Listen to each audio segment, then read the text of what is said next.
Hello and welcome to all our viewers in Nigeria and around the world to Midday News on Global Television, coming to you live from the nation's capital, Abuja. I am Uyi Agmofwebe. A quick reminder that Global Television is on DSTV channel 365 and free to air on Nightcomsat. Striking resident doctors in the Federal Capital Territory have accused the FCT Minister Nyesom Wike of neglecting health facilities and workers' welfare in the nation's capital.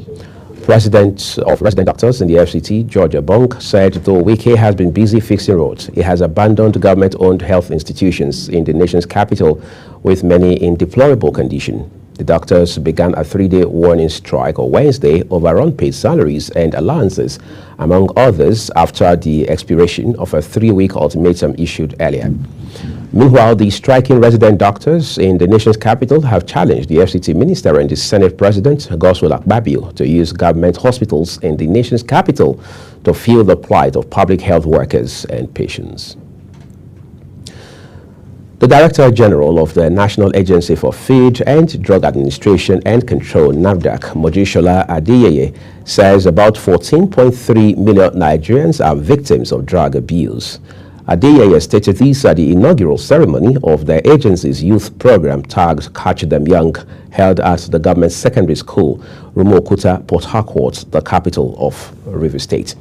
She said research findings show that 1 out of every 4 high-risk drug users has been arrested for drug-related offenses, noting that the arrest included 73% for drug possession, 12% for theft, 5% for sex work, 4% for burglary, and 2% for shoplifting.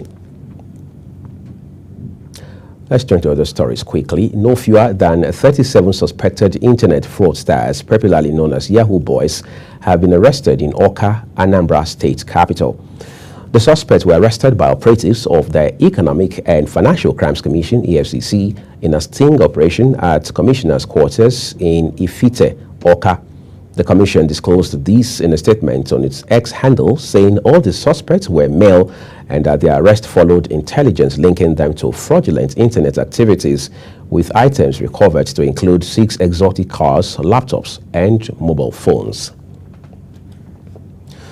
The federal government has urged the Katsina state government to support its new Operation Safe Corridor Northwest. This is with the view to giving the surrendering bandits an opportunity to surrender their arms and release all the kidnapped victims for peace and stability.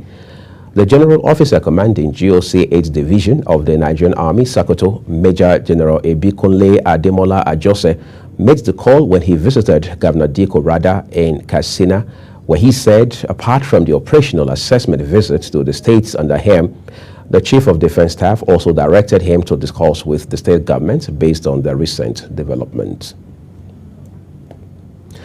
The Nigeria Labour Congress (NLC) has berated the federal government over the 50% telecom tariff hike, tagging it as an additional burden too heavy to bear by the suffering masses. President of the Congress, Joe Ajero, in a statement, decried the hike, stressing that the federal government's recent approval through the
Our sincere apologies for that interruption there. It was occasioned by a technical problem. Thank you so very much for your understanding. Now let's return to our earlier story where the Nigeria Labour Congress (NLC) has berated the federal government over the 50% telecom tariff hike, tagging it an additional burden too heavy to bear by the suffering masses. President of the Congress, Joe Ajero, in a statement, decried the hike, stressing that the federal government's recent approval through the Nigerian Communications Commission (NCC) came at a time when Nigerian workers and the masses are grappling with unprecedented economic hardship. Ajero also threatened that all Nigerian workers and masses will unite to reject the unjustifiable tariff hike. Let's take you to the aviation sector now, where the Central Resource Delivery Coordination Unit, led by a special advisor to the President on Policy and Coordination, Bala Usman, has proposed a review of the draft policy on sanctions for airlines to the Ministry of Aviation and Aerospace Development and the Nigerian Civil Aviation Authority (NCAA).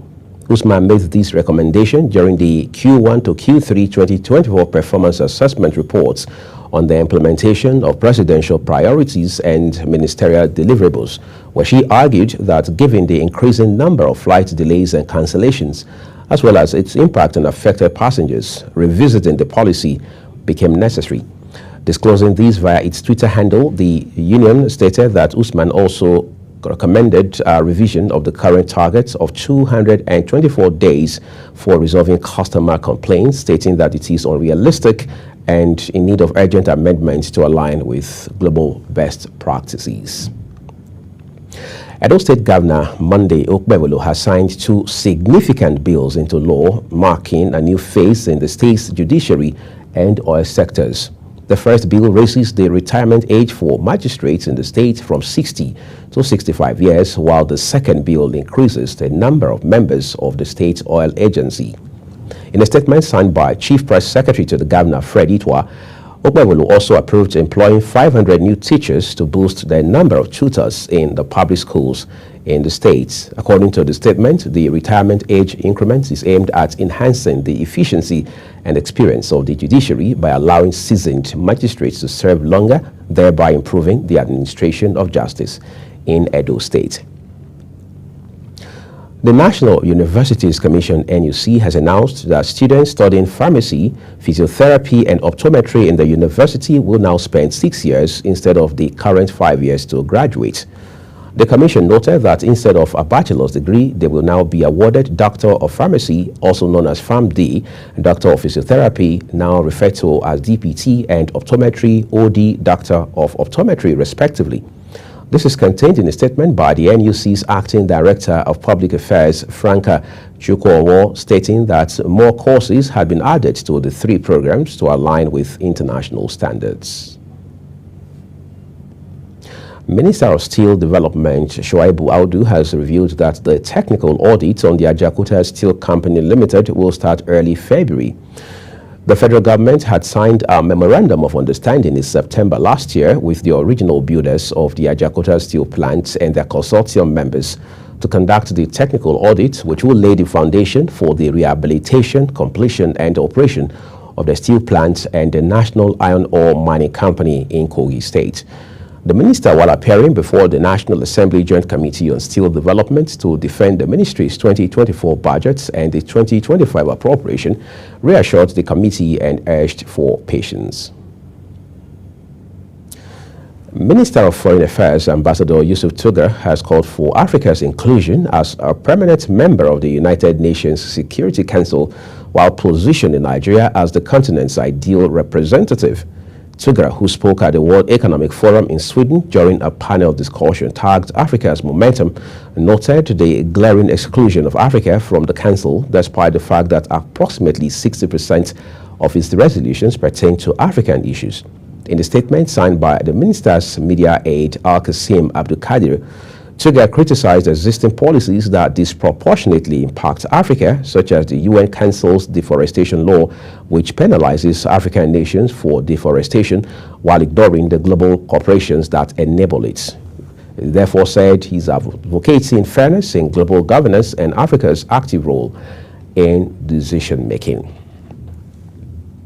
Apparently not a bad idea to make that call one more time. Hopefully this time positive results is in the horizon. Let's take a look at other stories for you now on the Midday News. Nigeria is to collaborate with the Republic of Russia in the areas of space technology, agriculture, science, engineering, and mathematics to strengthen the nation's socio-economic development. Permanent Secretary of Innovation, Science and Technology, Eswabana Asanye, announced this and said the collaboration will also focus on agriculture, science, engineering, and mathematics to strengthen the country's socio-economic development.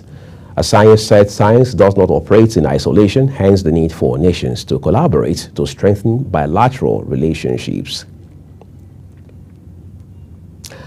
And now to some cherry news. Beatrice Ekweremadu, wife of a former Deputy Senate President, Senator Ike Ekweremadu, has been released from prison in the United Kingdom.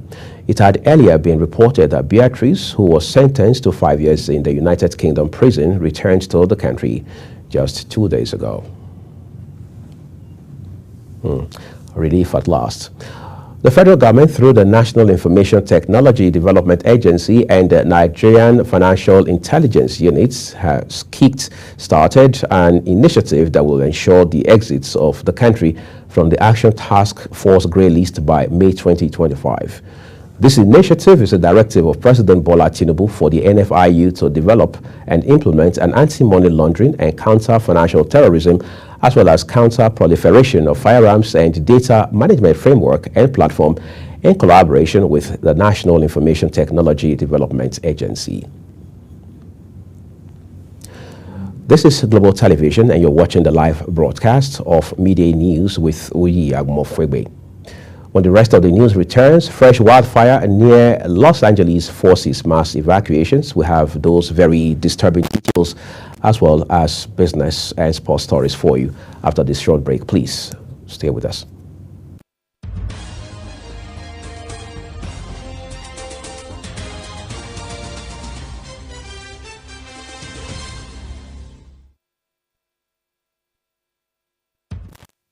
Thank you for staying with us, everyone. Let's begin this second part of the Midday News with business for you.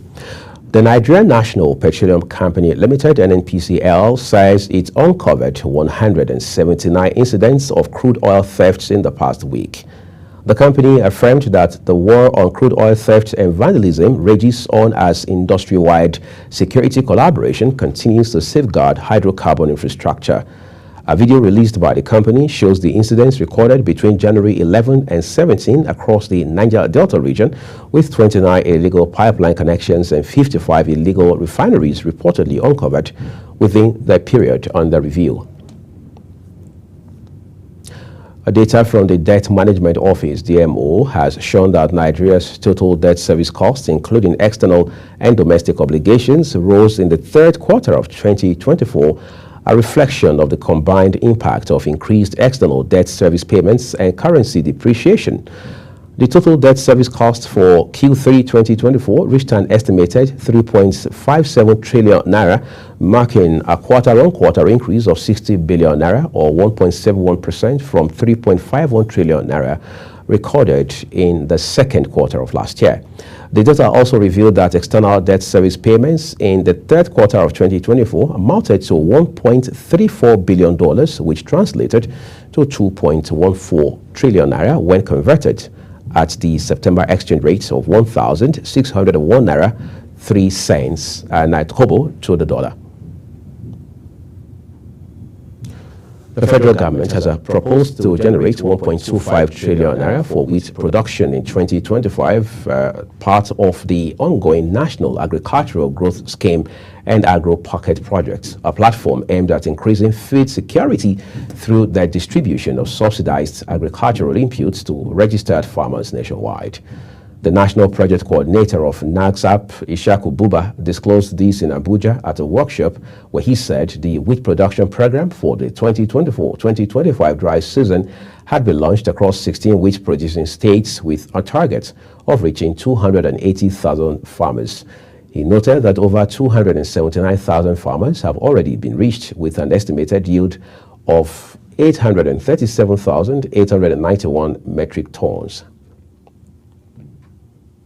Portugal has indicated plans to increase their purchases of liquefied natural gas from Nigeria and the United States as part of efforts to reduce dependence on their already dwindling supplies from Russia.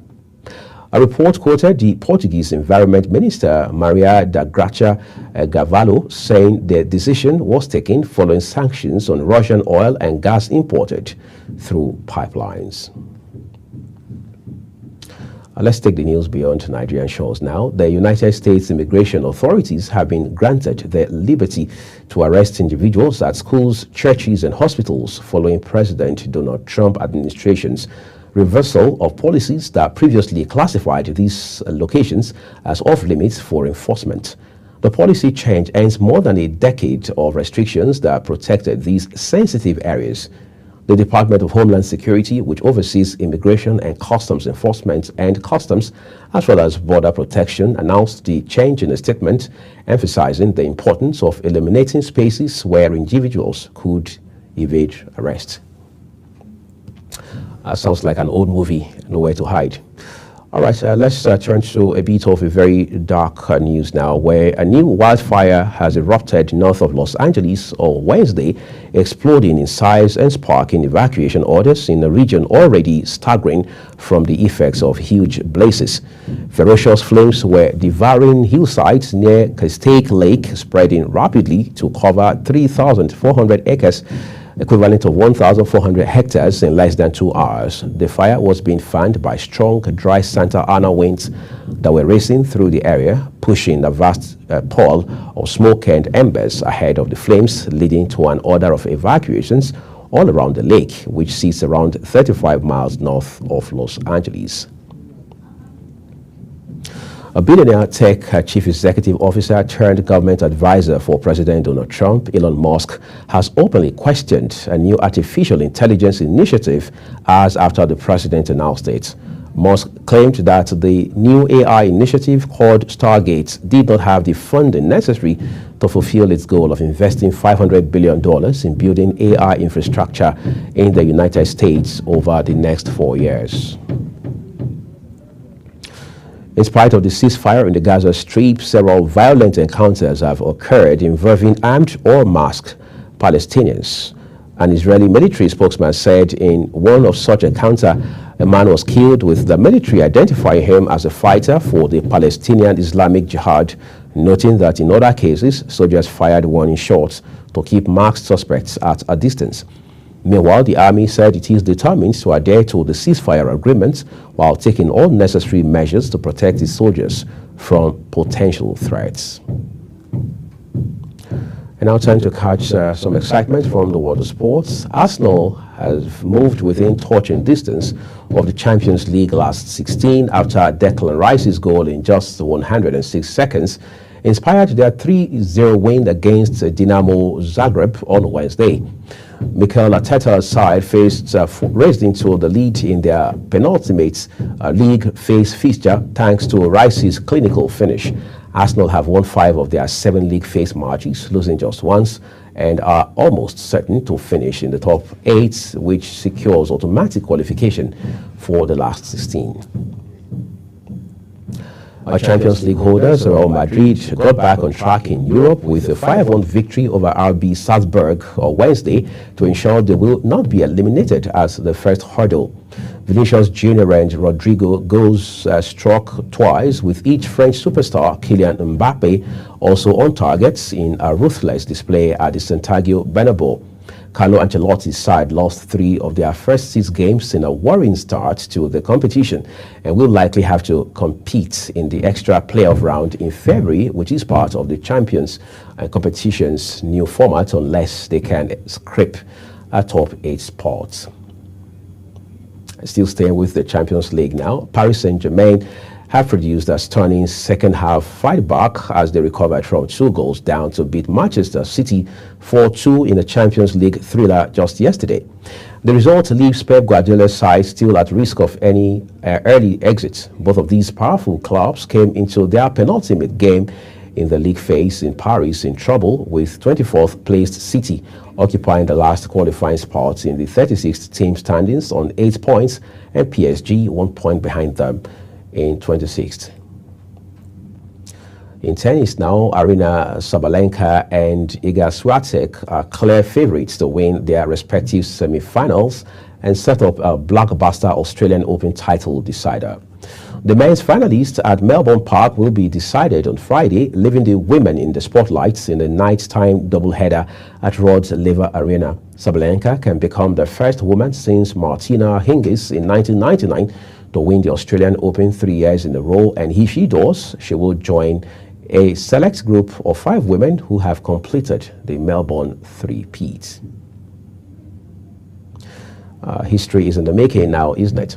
And that's your news, midday news here on Global Television. Thank you so very much for spending a part of your time with us. We would love to remind you that we are on DSTV, channel 365, Star Times 276, as well as free-to-air on Nightcom's Hearts. We encourage all of our viewers to use our handle at Global TV NG, as well as other handles now showing on your screen, to engage with us across social media platforms. I'm Muyi Agumofwebe, saying a big thank you to you for watching. We will see you again.